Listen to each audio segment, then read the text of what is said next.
Well, the West Virginia Mountaineers have brought in several players, or at least got commitments from several players out of the transfer portal. And yes, fans, for those of you who have been complaining and for those of you who have been worried, myself included, some of them are Power 4 caliber players. We're going to talk about all of them, or at least several of them, in today's show. Thank you for joining me live on this wonderful Monday afternoon. Hope all of you had a great holiday season. Happy New Year, the whole bit. We're going to talk about all these players, a little bit on each one. The first ones we're going to talk about are two that are coming to West Virginia from Oklahoma. One on the offensive side of the ball that I think is probably going to be, the one that most fans want to talk about. That's Michael Hawkins Jr. But coming with him is his brother, defensive back Maliek Hawkins, who Oklahoma fans also seem to be very high on. And in order to talk about these two players, I'm going to bring on somebody who covers the Oklahoma Sooners, and that is Mr. Jay from Unfair Sports. Jay, what's up, man? Coos, what's good, my man? It's been a while since we've got to get together since we were in the Big 12, man. I kind of missed it. Has been, man. It has been. I appreciate you. Absolutely, man. Absolutely, man. I'm excited. I'm excited for you all. Truth be told, like, no shade, no games. No, I am very excited for you guys for these two pickups. Yeah, man, we're excited too. And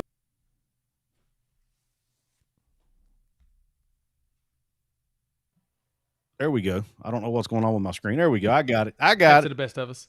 Yeah, we're excited, man. Not only because of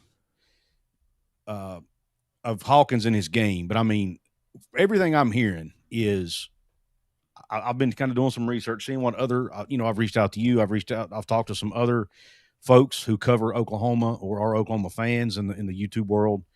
And I've, been on Twitter and things like that. And it seems to me like it's almost 100% that Oklahoma folks love the Hawkinses. They talk about how great they are as young men, that Michael Hawkins has been nothing but loyal to Oklahoma. And he's a leader and just a great and does things the right way. What do you have to say first off about that? And is that an accurate statement? So, yes, it is very much an accurate statement. Remember, his father, Michael Hawkins Sr., played corner at Oklahoma for Brent Venables. And so the loyalty there is very much real. And not only is Michael Jr.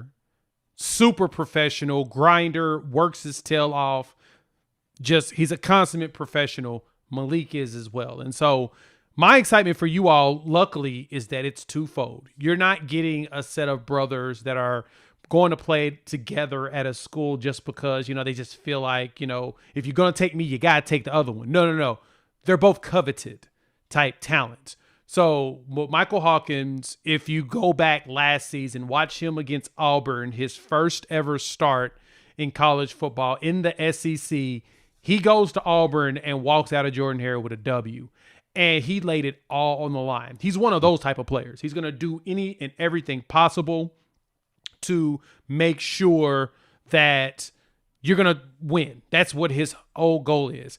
And so for Sooner fans, in losing him, we see the potential. We just know he needs a little bit of extra seasoning, right? Like he just needs to just cook in the oven a little bit longer, really get things going. But he's got all the talent in the world.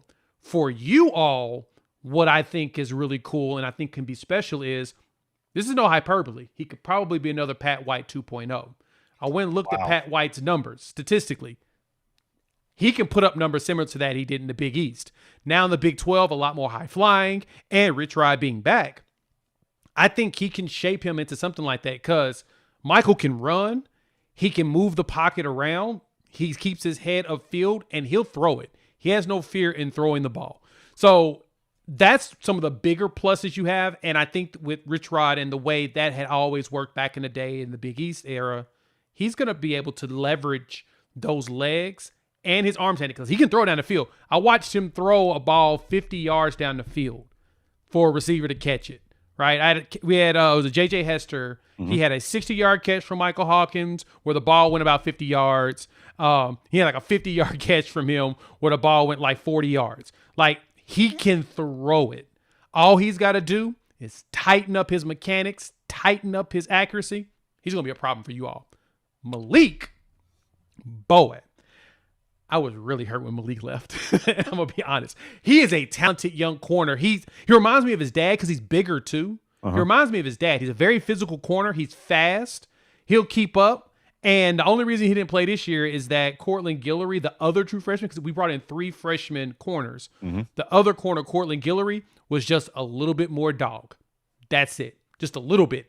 Yeah. That 3-headed monster, I was so excited to see get on the field.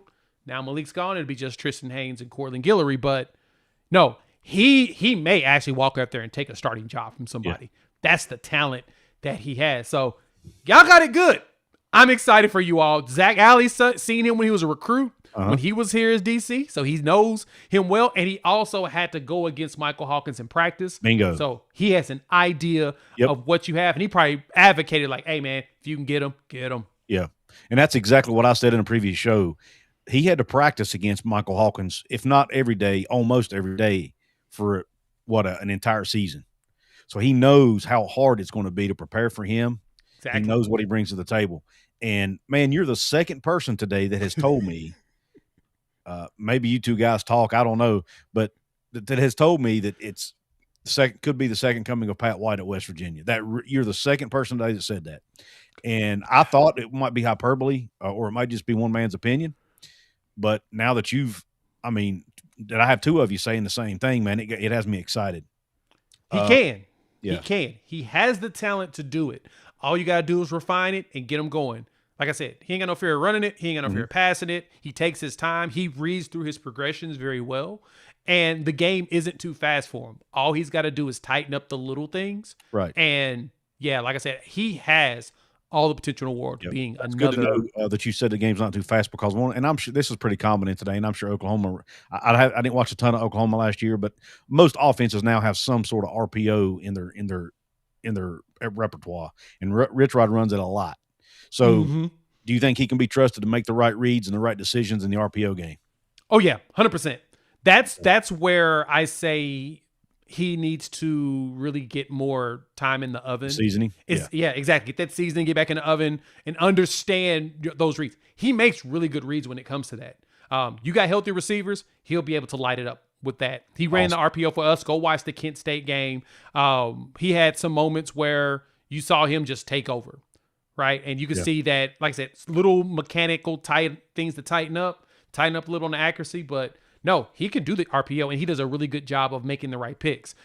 I wanted to throw him in a triple option, personally, in some plays, because he has that ability of faking people out, and he's fast. That 48-yard tutty against Auburn, dude was scooting. Scooting. And so, he's raised around professionals, because, of course, his dad was in the NFL for a bit. He understands what he needs to do and how to be good at it. So, y'all got yourself a good one. What do you think is the reason he didn't start over? Was Mateer just better than him? What do you think was it? Because Mateer had some struggles down the stretch, right? He did. He had the thumb surgery. So what was the reason for that? He had the thumb surgery, and truth be told, everyone on the team but Mateer was year 1 in this system. That's why. Okay. And I think that Hawkins could have possibly fought to take the job, but Mateer has. Once he started getting healthier, his decision-making got better, and he got back to what you saw against Michigan at the beginning of the year, right? When everybody was talking about Heisman Trophy candidacy and everything. That was biggest thing for Mateer, is that you could tell he was paying attention to that injury. Plus, he had like a little bit of a knee thing he was dealing with. But because you had so many players on the offense that just wasn't, to me, fluent enough in the offense, in the flow of it. In practice, everybody was saying that Hawkins was out there cooking. So it may have been just going up against those SEC DCs. It was just going to take him some time to get to really refine that. And Brent Venables doesn't hold back. Neither does Zac Alley when it comes to practice. They don't hold back at all on the offense. They make you work for it. Hawkins was cooking Zac Alley's defense in practice a couple of times. Okay. That was what some of the players were telling me. They was like, oh, he was getting Zac a few times. Zac would get him back. But it was the good thing is he would get up and continue to go after him nonstop. And so for him, Mateer just was in the oven a little bit more, a little bit better. And when you don't have a run game, when you're dealing with a lot of injuries there, they basically, Ben Arbuckle felt like he needed to put the weight of the team on Mateer's shoulders, and he didn't want to do that to Michael Hawkins being so young. Makes sense. And Mateer was more of a veteran player. I get that. Yeah. Real quick, let everybody know where to find. I know you. Obviously, you're at Unfair Sports. Yeah. You're at a lot of other places too, man. So just go ahead and let everybody know where to find you and your work. Follow me over there on Locked On Sooners as well, and then also on Unfair Sports here on YouTube and wherever podcasts are download and listen to. We're floating around, man. So yeah, cool. Thanks for having me, man. And Jay's a busy guy. Yeah, man, we're pumped. I think, and look, a lot of fans, when you look at Michael Hawkins' numbers, man, it don't jump off the page at you. You see he when you look at West Virginia's starter from last year, Scotty Fox, who was a true freshman, their numbers are pretty darn close. Obviously, Hawkins has an advantage in the run game, slightly higher completion percentage.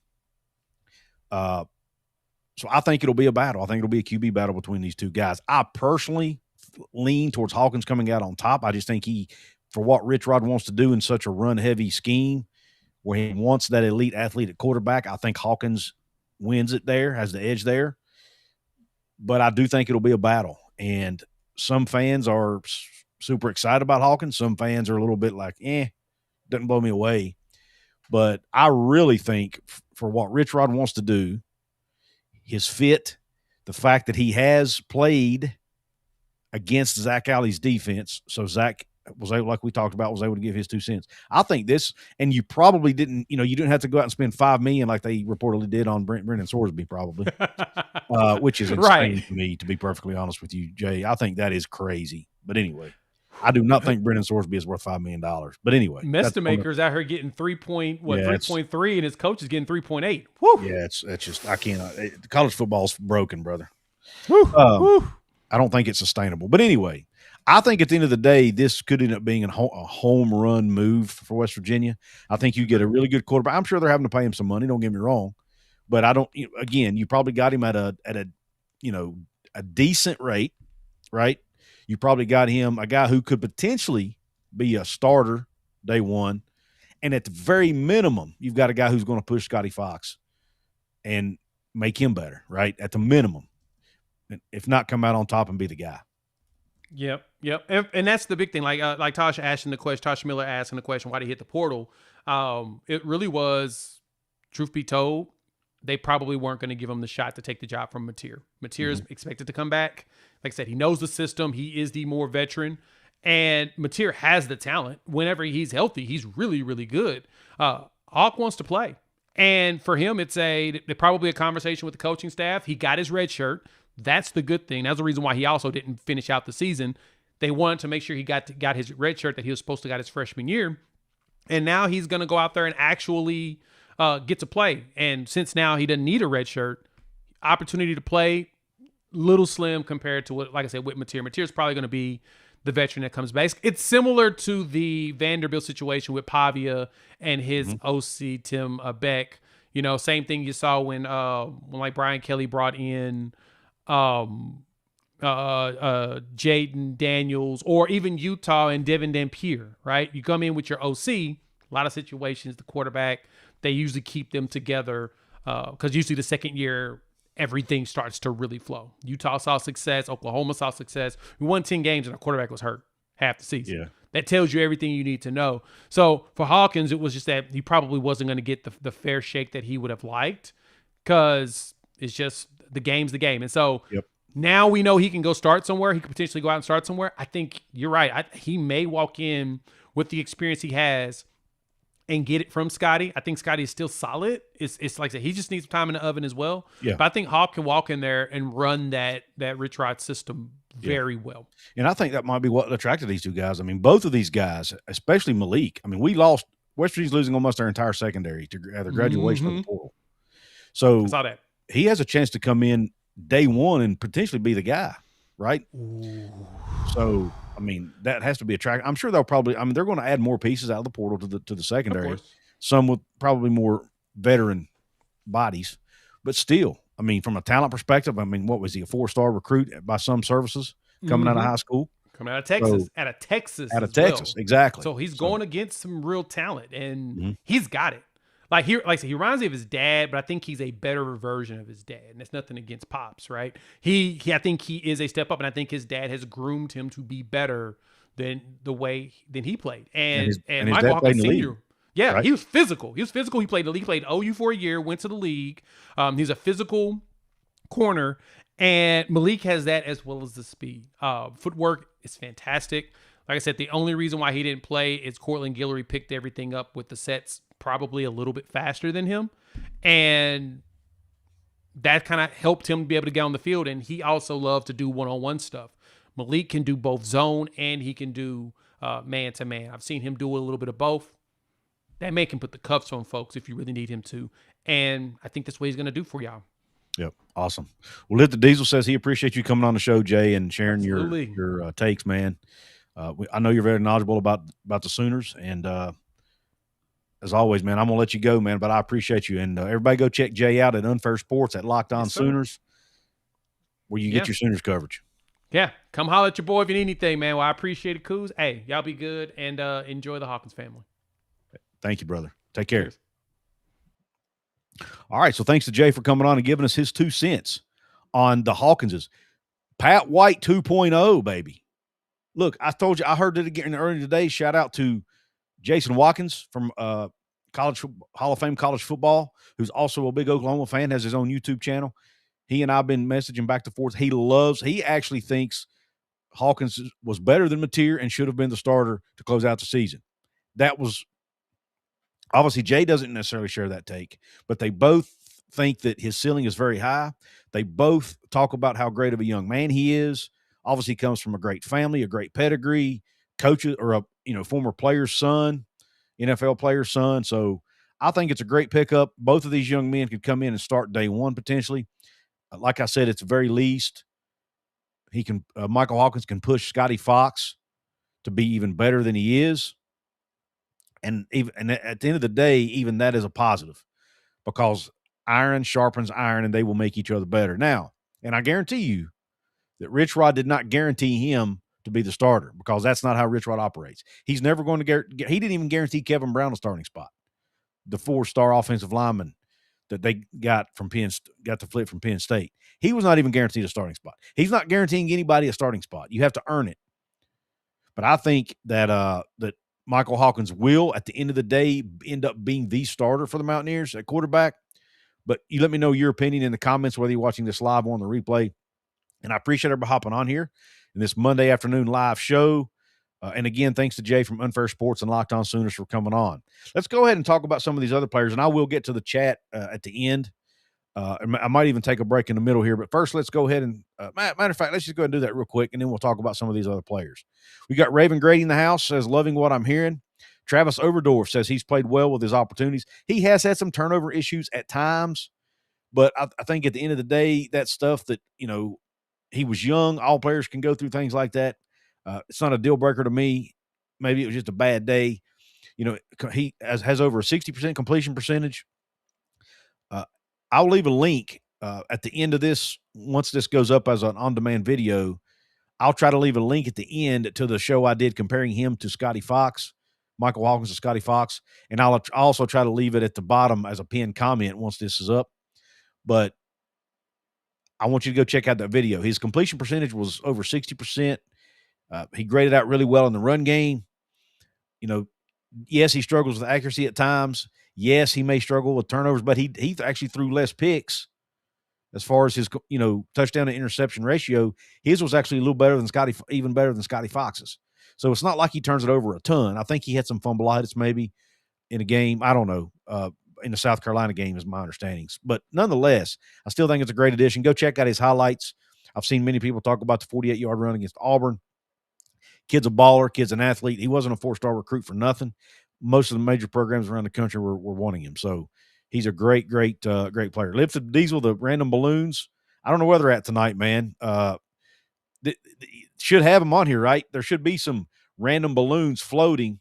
Usually the double peace signs does it, but no, that's the confetti. The peace sign normally will give you some balloons, but tonight apparently it's slow to react. There we go. There we go, baby. We have balloons on Kuz's corner in celebration of the Hawkinses committing to the Mountaineers. What's up, Tosh? Thank you for being here. Lift the Diesels. Let me see. Mountaineer headline in the house. I saw Jersey Ear in here. He says, great interview, Coos. Thanks, brother. Mountaineers headline says it's going to be a close race between the two. I wouldn't be surprised if we see both in certain situations. I agree, but man, I am tired of the quarterback carousel. Pick a guy and roll with him. Unless he proves that he's not the guy, and then you replace him and roll with the other guy. Welcome to WVU, Mr. Hawkins, and good luck. That's from Kenny Evans, who's a VIP channel member here. Thank you, Kenny. If you guys want to be a VIP member, there's a join button below. You can join the channel. It's white or red or black. You'll get access to some early content when I do it. Once in a while, I'll throw out some members-only content for you as well. And also, all members get that. I throw out the early content for the $4.99 level members. All members get random shout-outs during shows, and you also get first dibs in the chat. Lifted Diesel talked about his loyalty, which shows his character, and I totally agree with that. And again, being a high-character young man is something I continue to hear from a lot of people. Sports Fans says, yep, big. Let's try to get more transfers this week. Drum Wolf in the house. All right. Let's go ahead and Ears Link in the house. What's up, Unfair? He mentioned who else we got? Eclectic Divergent in the house. All right, let's go ahead and jump. Sorry if I missed anybody. Let's go ahead and jump down and Kevin Morrison. Thank you for joining the show, brother. You're uninspired by it. Well, and that's fair. I mean, everybody has a right to their own opinion. But at the end of the day, Rich Rod found his quarterback. And, we'll have to see how it works out. And Tosh, you're right. Main thing is getting the O-line fixed, but I think they're working on that too. And bringing in Rick Trickett was a primary thing to doing that, and they did. And by the way, I saw over at 24/7 Sports, $800,000 a year is what they're paying Rick Trickett. That's a high salary for an offensive line coach, but by gosh, he's worth it. And that might be what it took to get him there, but they got it done. And Rick Trickett is now making some bank to be the O-line coach at West Virginia. All right. Let's go ahead and jump into some of these other guys I want to talk about. First, Will LeBlanc. I'll probably spend less time on this one because it's less exciting. Fans were not happy to see a D2 player coming to West Virginia, but here's the thing. He was also being heavily recruited by Wisconsin and NC State, two other Power 4 schools. So he is a really good football player, okay? Just to talk about him a little bit, I did an article over at WV Sports Chat over at our website and kind of did a rundown of his game. I reached out to someone who's a contributor for me, who does a little bit of scouting, a little bit of coaching, and is a former college lineman himself. And here's what he had to say about Will LeBlanc. He plays with good pad level and good bend. He is also athletic and moves well in space. Several clips show him playing defensive end where he is strong at the point of attack and made a lot of high-effort plays. His cons? LeBlanc lacks good technique at times, but wins with athleticism. His level of competition may also be considered a con. Division II to P4 is a massive jump. I added that in. Overall, he thinks LeBlanc's tape is very good. He seems to check all the boxes. He has good size. He's strong in the run game, can rush the passer, and he plays hard. The knock on him will be the level of competition. Being a D2 guy, he gets away with some stuff because he's more athletic than the O-lineman across from him. I think he's a very solid addition with a ton of potential. Whether he's a standout player or not will be determined by how quickly he can make the jump from D2 to P4 football. Side note, it deserves mentioning that he was a redshirt freshman last year and picked WVU over multiple P4 schools. There's something there. Can he do it at the next level is still to be determined. And talking about his size, 6'4", 300 pounds. Fits the, Coach Rod has said he needs to get bigger up front. He did that with Will LeBlanc from UT Permian Basin. Last year at UT Permian Basin as a redshirt freshman, he had 32 tackles, 5 TFLs, 1.5 sacks, and a fumble recovery. Again, as a redshirt freshman. And I like this addition. I know it's only D2, but look, it's only one player. West Virginia has to go out and get about 20, 25, maybe 30 guys out of the transfer portal. Not all of them can be Power 4 players, guys, and we have to have depth. This player brings that. He could be a really, really good player, and maybe not. He could end up being a depth piece. But either way, West Virginia needs bodies, and he provides that. And the fact that NC State and Wisconsin also felt like he was a P4 level player makes me feel better about this than I might have otherwise. Now, I heard somebody drop a super chat. Let's get to it. Let's see who dropped a super chat. James Buchanan, thanks, brother. Actually got two. $5 super chat from James Buchanan. Says, do you think this will help bring in other mid-high tier portal players? I do, man. I do. And I think there's going to be a lot of portal players. You know, some of the names being put out in public are not players that West Virginia fans may get excited about all the time. But Rich Rod and this staff are doing a lot of secret visits, I think, or at least several secret visits, because they have players on campus they don't always want their competitors to know about, because maybe they want to try to get them into Morgantown and seal the deal before they get away. And they don't need other teams reaching out to them, making offers and whatnot. It's just part of the process. And, you know, there are fans and I'll say members of the media who are known for leaking things prematurely at times that has reportedly, at least according to many, hurt West Virginia on a couple recruits. And, you know, there's burner accounts out there who leak things on X as well. So, you know, they're trying to be careful not to let too much out on some of these, especially some of these higher name guys who will demand higher money from, you know, as far as NIL and whatnot. So, but I do think it helps when you have a quarterback in place, in this case, a couple quarterbacks, you can try to build around that. It'll help you get receivers because the receiver wants to know who's going to be throwing him the football, right? It may even help you in the run game. Get running backs in the fold, especially if you know, and a lot of these players have relationships with social media now, the camp circuit and all this. A lot of these players have relationships with each other. They talk, they have group chats and these things. So they can help recruit other players to the program. So I think it's a great thing. Had another super chat from Lifted Diesel. He says, like, share, and sub to the damn show. And don't forget to be a VIP member. Thank you, Lifted Diesel. Thank you for the support. He's not only did he drop a super chat, just like James Buchanan, both of those are also VIP members. I'm hoping to try to do a little bit more for my VIP members this year, my $4.99 level VIPs. Just to be honest, sometimes it's hard for me to even find time to make a video. So with my full-time job, my family responsibilities and whatnot. So I am going to try to figure out ways to do that. But nonetheless, at the very minimum, you're getting, you know, first dibs on comments in the live streams, and you're getting the random shout outs. But again, I'm going to try to do more for those $4.99 level members. But thank you both for the super chats. I really appreciate it. Now, and again, don't forget to hit the thumbs up button. You can do it while you're watching this live. All you have to do is close out. If you're watching it on a mobile, close out the chat box, hit the thumbs up button for free. Only takes a second. And then click back on the chat box and it'll bring it right back up again. It's that simple. All right. Let's go ahead and speaking of guys who came on surprise visits, that's actually a really good segue. There was kind of a player that West Virginia landed out of the blue that didn't show up on any reports or any visit lists, and his name is Prince Strachan, and that's how I heard it pronounced on some highlights I watched. He's a 6'5" wide receiver from USC, spent his first 2 years at Boise State. However, he comes in with 2 years of eligibility remaining because at USC he only played one game, suffered an ankle injury, and missed some time. Ended up getting passed over on the depth chart and decided he wanted to transfer out. So that's what he's doing. But this Prince Strachan is very, very big pickup in my opinion. Again, he was looking for a change of scenery. West Virginia is a place where he can come and play right away because West Virginia has lost a lot of Cam Vaughn's in the portal. You know, Jeffrey Weimer graduated, Rodney Gallagher's in the portal, Preston Fox graduated. They lost a ton of production and even depth.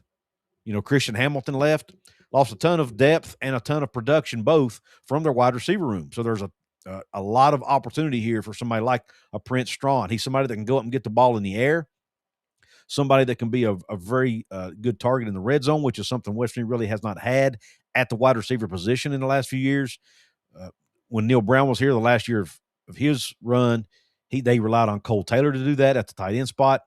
This is somebody that can do it at the wide receiver spot. Now, I know the only playing one game last year has a lot of fans concerned, but man, if you go back and watch his highlights from Boise State, elite athlete. He can, like I said, he can jump out of to use a basketball analogy, he can jump out of the gym. Has he had some drop issues in his career? He has. As a matter of fact, his last year at Boise State, He had a 10.7% drop rate, according to Pro Football Focus, which was 314th in the country out of 405 receivers with right around 30 targets. But he did grade out pretty well in his last season at Boise State. He graded out at 63 overall, 63.7 overall receiving grade, and a 60 grade in run blocking. And we know run blocking is going to be very important. Rich Rodriguez wants to run the football a lot. And he needs, and he's talked about this a lot, he needs receivers who are willing to block on the perimeter. And if Prince Strachan is willing to do that, which I think he is, or they probably wouldn't have brought him in, then this is going to be a good addition. Again, somebody that can make plays down the field. He might drop a ball once in a while, but he's also going to make an explosive play once in a while. USC was very high on him last year when he came in. They thought he would be one of their top players on the team. Thought he would be a starter on that team. So that shows you where his talent is. But unfortunately, with his ankle injury and getting passed up on the depth chart and other things, it just didn't work out there. Sometimes players just aren't a fit at certain schools or with certain coaching staffs. Maybe he's a better fit at West Virginia. And it's a cool side note. Some of you may have already heard this over at the Country Roads Confidential pod with Chris Anderson and Mike Azaza, but he actually has a connection to West Virginia. Pat Kirkland, who's the special teams coordinator at West Virginia,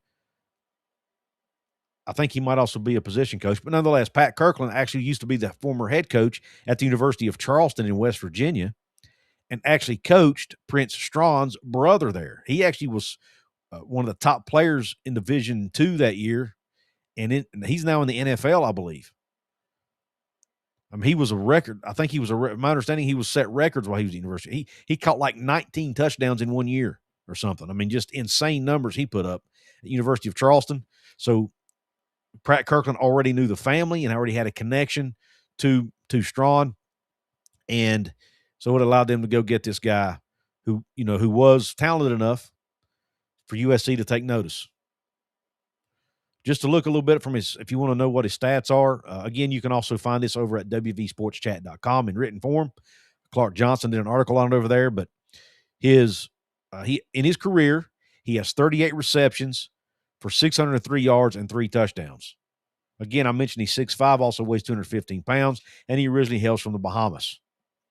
And he will have 2 seasons of eligibility because where he only played 1 game last year, that can count as his red shirt. So it's my understanding he has 2 years left. So again, you got a guy who's not only he's a veteran who can help be a leader in the room potentially, but also a guy who's even though he's a veteran, he still gives you at least 2 years of eligibility. So that's a plus in my opinion. Now let's talk about another guy who West Virginia got a commitment from, and this one is Isaiah Patterson. This is one when I saw this announced last night on X, I was not super excited about it first. I thought, man, a linebacker from UNLV, that doesn't really excite me. He played at UCLA for a year, but didn't really see the field there, I don't believe, as a true freshman. But then I get to thinking about it. This young man is 6'4" tall as a middle linebacker, 235 pounds. Again, a middle linebacker, 6'4". You talking about length? You talking about making it hard for quarterbacks to see receivers cutting across the middle? Somebody that can fill holes easier in the run game, and somebody, hey, you might fit a gap wrong or play a coverage a little bit wrong, but you can make up for it because of your length and your athleticism. That's what Isaiah Patterson brings to the table. He had 46 tackles and a half a sack last year for the Running Rebels, played in every game. Didn't start, but he played in every game. Had 215 snaps, which is not bad for a redshirt freshman linebacker at a school like UNLV, whose football program is doing well right now. And he played for Dan Mullen, who's coached at the P4 level. So Dan Mullen knows what he's doing. When you look at his overall PFF grades, he's graded out at 54 overall, 65.9 in run defense grade, which is really good. 58.5 in tackling, which, you want to see that better. And then 58.8 in pass rush. And then 42.7 in coverage, which is not good. You want to see that get better. But again, he's only a redshirt freshman. He can come into this scheme. He's going to be coached up by Zac Alley, arguably one of the top linebacker coaches in the country. And I feel like this is a great addition. Somebody, Rich Rod has talked about adding size and athleticism and length and all these things. This guy has the body. He has the measurables let's see how he fits. Can he come into West Virginia and improve even a little more than what he did last year at UNLV? And UCLA, is my understanding, he actually considered going back to UCLA again, who now has a new coaching staff, chose to come to West Virginia. He's out of Vancouver, Washington. So West Virginia's getting a lot of these players from the western part of the country. And I heard Jersey Ear mention that over on his show earlier. So, I think that he did last night. So that is Isaiah Patterson. What do you guys think about the addition of Isaiah Patterson? I want to hear what you think in the comments. Now let's go ahead and there's one more player I want to touch on that we haven't really talked about yet. And it's, Wisconsin just keeps taking shots from West Virginia. We got Amari Latimer. We flipped Amari Latimer from them on signing day. We go out and we got this Will LeBlanc, this D2 offensive lineman they wanted. We got him. There have been another player or two that West Virginia was able to get from Wisconsin, whether, from the recruiting side. And now Geimere Latimer, who was a defensive back at Wisconsin, is coming to West Virginia. Now, I don't know. I have heard, and I haven't been following Wisconsin fans, but apparently a lot of Wisconsin fans are saying that, Wisconsin, this might have been one of those players that Wisconsin pushed out the door. I don't know that to be true. I do know, based on what PFF had to say, his production did dwindle as the season went along last year at Wisconsin. And his numbers dwindled as well, and the number of snaps he played declined. But he did play a lot of snaps last year. He's played 1,339 snaps overall in his career. 3 years as a defensive back. One I mentioned at Wisconsin. Before that, though, ironically, he played for none other than Rich Rodriguez at Jacksonville State. Guess who the D coordinator was on that team? Zac Alley. So Zac Alley knows what he's getting in Geimere Latimer. He will know how to use him, know how to utilize his skills better, potentially, and because he has seen him do it in live game action. And ironically, when you look at PFF, they show that Wisconsin actually had Geimere Latimer, who's 5'10", about 190 pounds, had him playing at the nickel corner spot, covering the slot receivers. And his grades last year were not great. 59.9 overall, 52.8 in the run game, and 62.7 in coverage. So those are not, the 62.7 coverage grade you can live with, but you'd like it to be a little higher. The other two, not so great. Maybe he was out of position because when you look at what he did at Jacksonville State for 2 years, playing the cornerback spot, playing the wide corner spot for the majority of the time, he graded out better. He actually had better grades at Jacksonville State. I know the level of competition is different, so that might have played a role here. But when you look at his grades at Jacksonville State, the 2 years for Zac Alley, he graded out at 69.2 and 79.5 overall in his 2 seasons. And he graded out in coverage at 68.4 and 79.6 in his 2 seasons.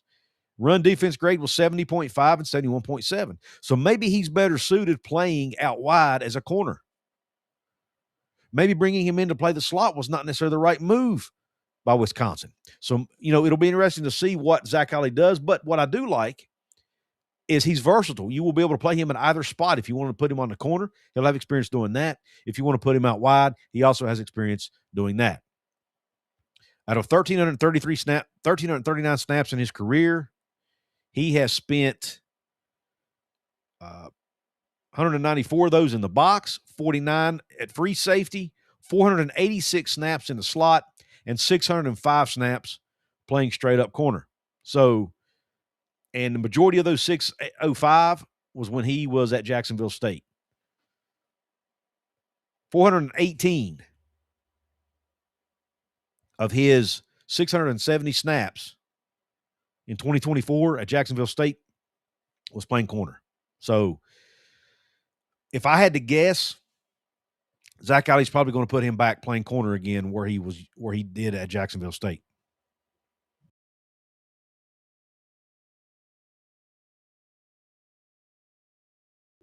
All right. Sorry about that. Had to get a drink.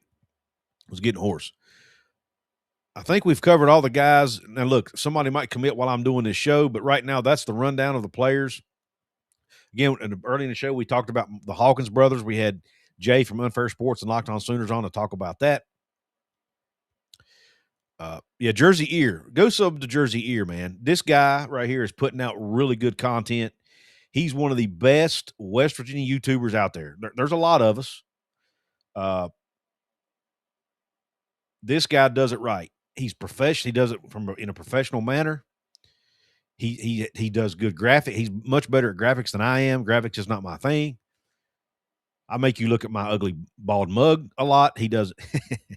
But anyway, he's very good at graphics. He's professional.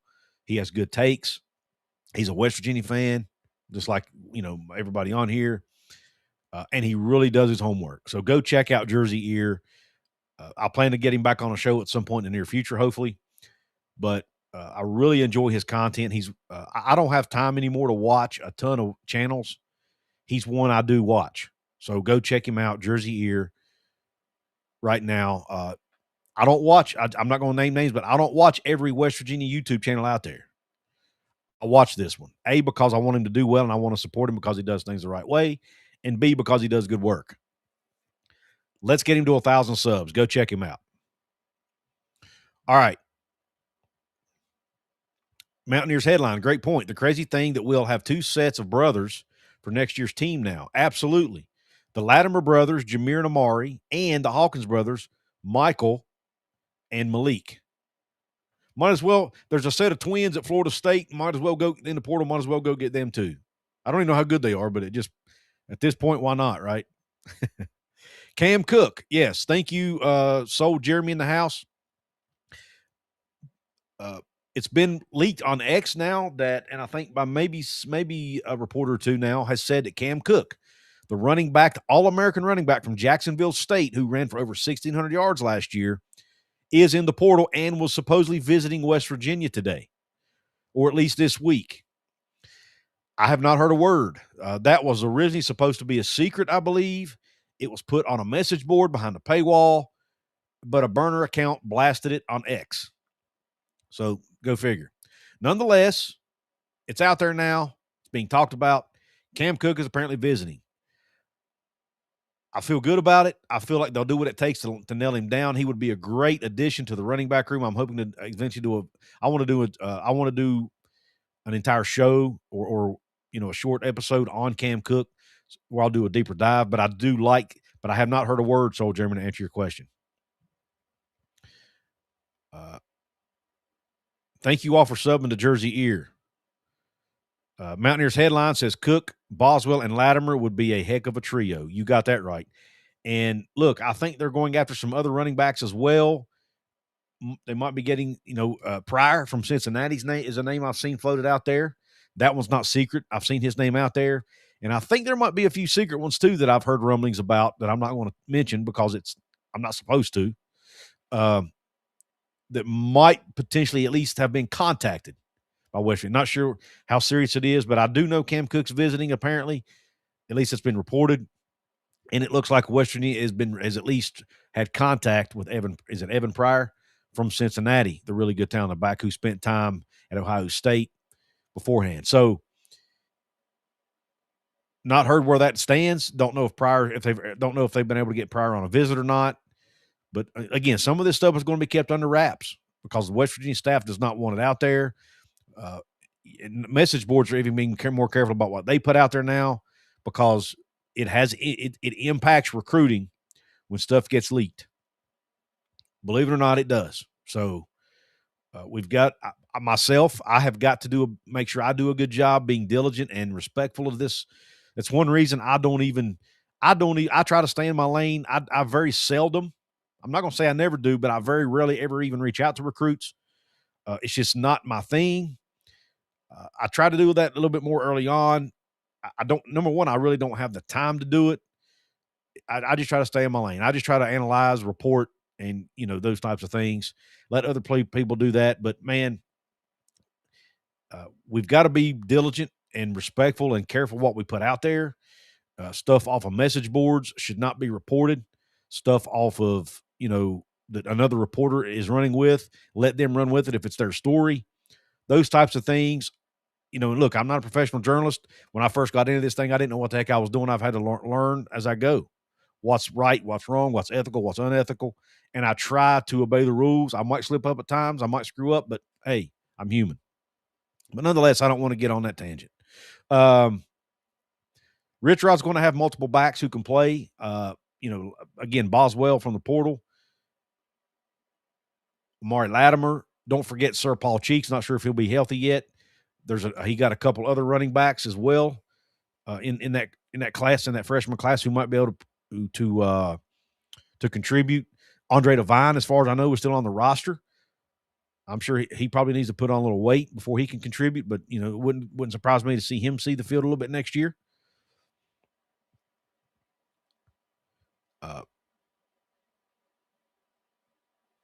Pat's shoes are really big, so be patient with him. I'm not sure what you're talking about, to be honest with you. I'm totally confused, Jerry Justice. Pat's shoes are really big, so be patient with him.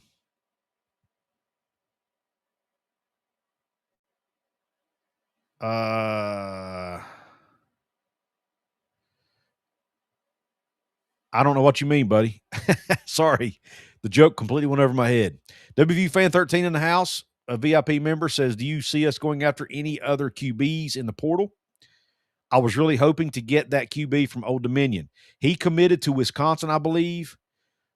I would not be shocked if they get another quarterback, but I see right now we've got Scotty Fox, Michael Hawkins, if he signs, assuming he will. You've got Max Brown, I think, still there. Have not heard about him leaving. I think Max Anderson, the former walk-on, is still around. And then they went out and got John, I think is it Johnny Johnson, I think is his name, from Edna Carr down in Louisiana. They've got Wyatt Walker Brown. Yeah, they drive Ron Hughes. They got 7 quarterbacks. Not sure you want more than 7. So if I had to guess, they will not get any more quarterbacks unless there's a guy out there they just feel like is a home run and they can't pass up. I wouldn't be surprised. There is they were looking. There was a rumor that they might be looking at who's the one quarterback. Is he from Auburn? Maybe. Anyway, he was a backup quarterback at a highly touted P4 school, a blue blood school. That I think he was a 4 or 5 star recruit that was in the portal. That was a dual threat kid. Can't remember his name off the top of my head. They were looking. I don't know if West Virginia ever had contact with him or not, though. So I think John Johnson. Yeah, thank you, Mountaineers. I think I would, if I had to guess, they're probably done at quarterback. I think they would probably want to go out and they have so many other positions of need. Oh, it's Pat White. I got you. Thank you, John, for clarifying the comment made earlier by Jerry Justice. Pat's shoes are really big. Yeah. I don't necessarily. I'm not going to put that on the young man. I'm not going to sit here and. For those of you who might have joined late, my guest Jay from Unfair Sports and Locked On Sooners says that he thinks Michael Hawkins could be Pat White 2.0. He's the second Oklahoma content creator that has told me that today. I'm not ready to go there yet. I don't think it's fair to go there yet, but I do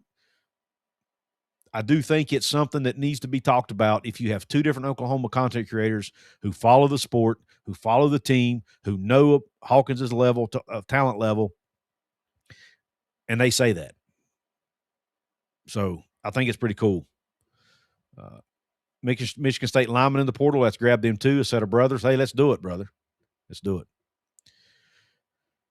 All right. I don't really have anything else to talk about. I really appreciate everybody hopping on here to the show. I hope it was a good show. Where I didn't do a show for almost a week, man, I almost feel like I'm doing this for the first time again. It's really weird, honestly.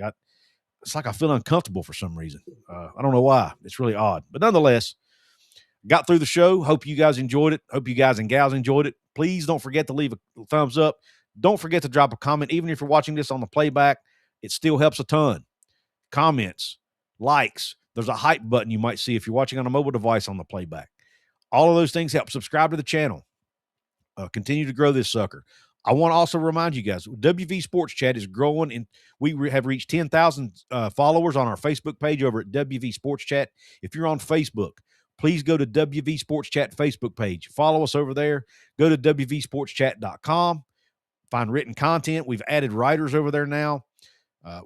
We're getting up more content than we have in the past. Hopefully it's quality content that you'll like. Proud to be a part of the Rogue Sports Network, where we contribute to the weekly 365 Sports newsletter each week. So thanks to Rogue Sports for allowing us to be part of that. Just thank you all for your support. Please continue to support all of our work, whether it be at the website or right here at Kuz's Corner. And, of course, I still have the basketball channel, Hoops from the Hills, for now. Not sure what the future holds for that channel right now. I'm putting up West Virginia basketball content over there, but it's not going anywhere. I just got to figure out, I might find a new strategy for that channel. But nonetheless, thank you for being here. Hope the rest of your day or evening is top shelf. God bless you, and Q Country Roads.